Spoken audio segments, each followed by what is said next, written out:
6 वाजता उठलो, दात घासले, आंघोळ केली, केस विंचरले आणि बॅग भरली, डब्बा भरला आणि शाळेत.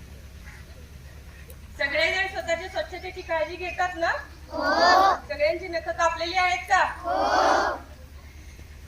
मॅडम खूप कौतुक करत होत्या, मुलं खूप हुशार आहेत, कधीच आजारी पडत नाहीत म्हटल्या. आता मग मी तुम्हाला काय सांगणार संदेशाच्या वर आरोग्यासाठी? तुम्ही आधीच तर स्वतःची काळजी घेतात, तरी सुद्धा स्वतःची दर आठवड्याला आपण व्यवस्थित काळजी शरीराची घेतली पाहिजे. रोजच्या रोज आंघोळ केली पाहिजे, दर आठवड्याला नखं कापली पाहिजे, डोळ्यांची काळजी घेतली पाहिजे. मोबाईल, डोळे म्हटलं की आलं मोबाईल. मोबाईल किती जण वापरतात? सगळेच. काय गरज आहे आता सध्या मोबाईलची तुम्हाला? मग का वापरतो?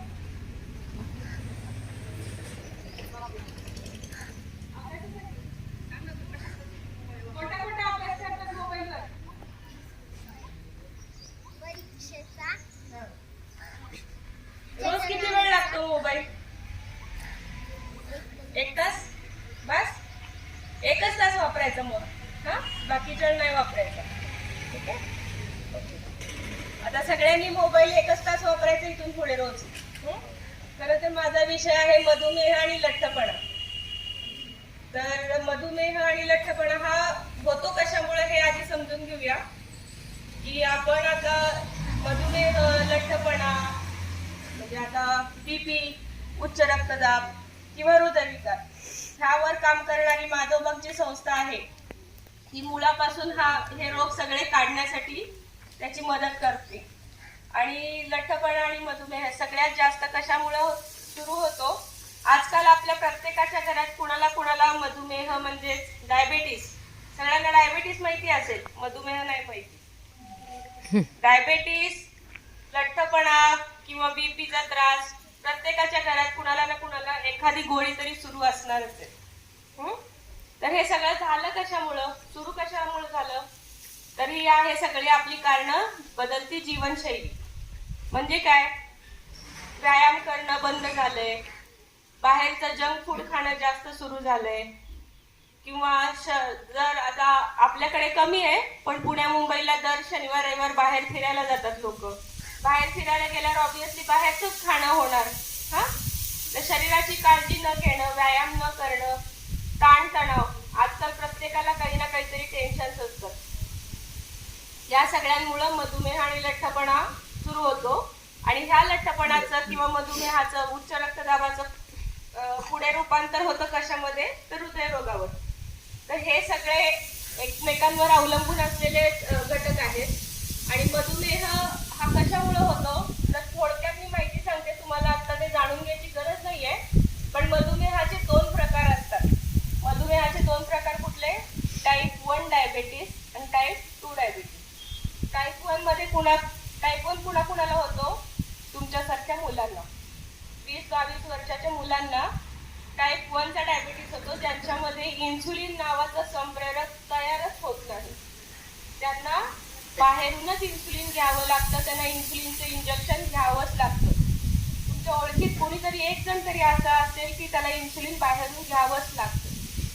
तो आहे टाईप 1 चा डायबेटीस.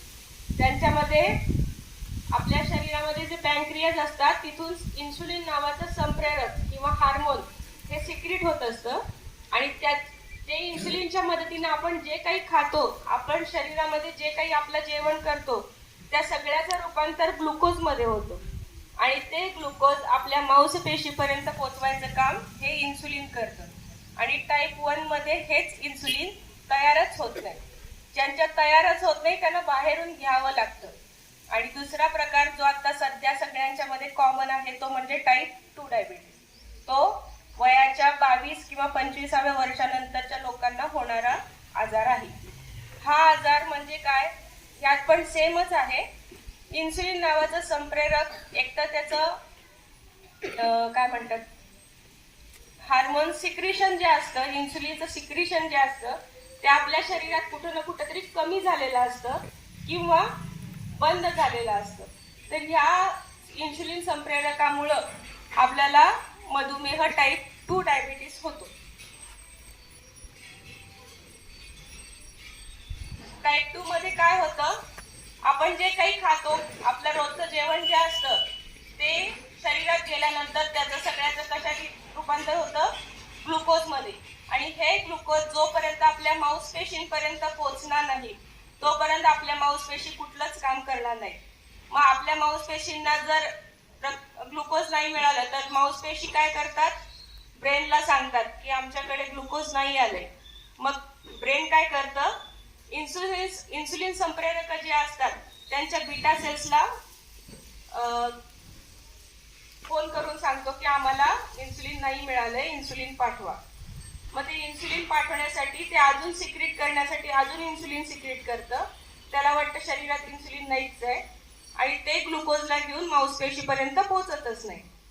मांसपेशीला पोहोचलं नाही तर परत मांसपेशींना कमकुवतपणा येतो, थकवा येतो. तुम्हाला खूप वेळ उशीर झाला जेवायला तर थकवा आल्यासारखं वाटतो ना, चक्कर आल्यासारखं वाटतं. तसंच आपल्या प्रत्येक मांसपेशींना सुद्धा आतून सुद्धा जाणवत असतं. त्यामुळे जेव्हा आपल्याला आपण जेवण करतो तेव्हा इन्सुलिन येत नाही, त्यावेळेला थकवा जाणवतो, कारण इन्सुलिन कमी झालेलं असतं. हे सगळं कशामुळे होतं, कारण मांसपेशी आणि इन्सुलिन संप्रेरकांच्या मध्ये आलेली असती चरबी, म्हणजे आपलं वजन. ज्यांचं जास्त मोबाईलवर आणि कॉम्प्युटरवर काम आहे त्यांनी जास्त तो चष्मा वापरायचा ज्याच्यामध्ये UV रेज जास्त डोळ्याला हानिकारक वाचवतात, हानिकारक किरणांपासून डोळ्यांना वाचवतात. ठीक आहे.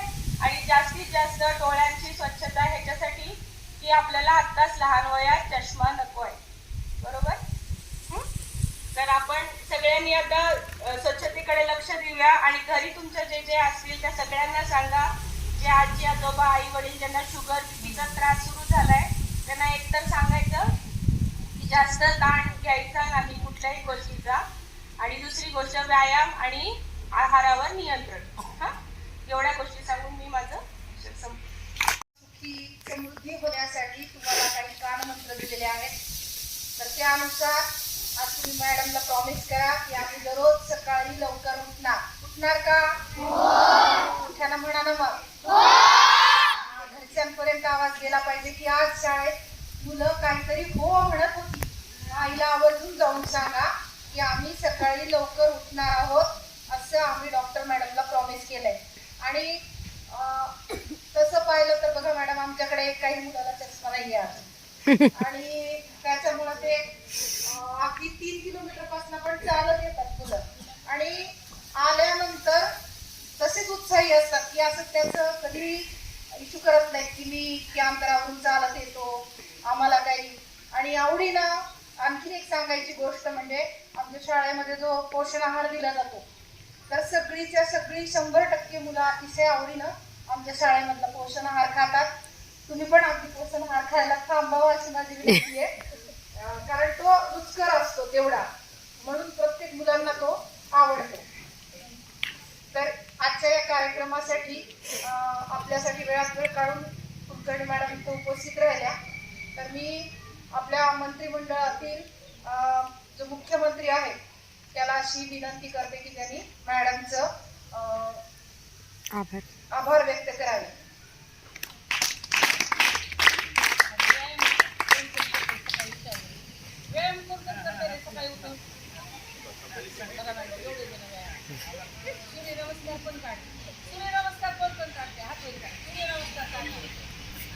करून दाखवा लागतो.